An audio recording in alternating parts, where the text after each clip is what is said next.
വയനാട്ടിലെ കുഞ്ഞുവാവയ്ക്ക് കളിപ്പാട്ടവും പണക്കൊടുക്കയുമായി ഒരു 1-ാം ക്ലാസ്സുകാരൻ. വയനാട്ടിലെ ദുരിതാശ്വാസ ക്യാമ്പുകളിൽ സർവ്വതും നഷ്ടപ്പെട്ട് കഴിയുന്നവർക്കായി തായ്ക്കാട്ടുകര മുസ്ലിം ജമാഅത്തിന്റെ നേതൃത്വത്തിൽ ഹിദായത്തുൽ മദ്രസയിൽ ആരംഭിച്ച അവശ്യ സാധന ശേഖരണ കൗണ്ടറിലാണ് ഇന്ന് ആബാലവൃതം ജനങ്ങൾ എത്തിച്ചേർന്നത്.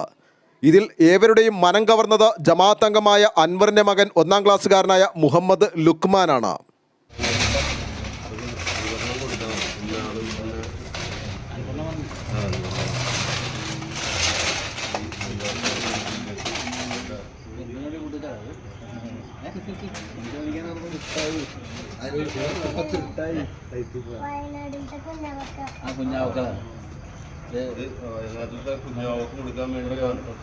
അവിടെ ബഹുമാനപ്പെട്ട നമ്മുടെ മഹല്ലംഗമായ അൻവർ സാഹിബിൻ്റെ മകൻ ലുക്കുമാനാണത്.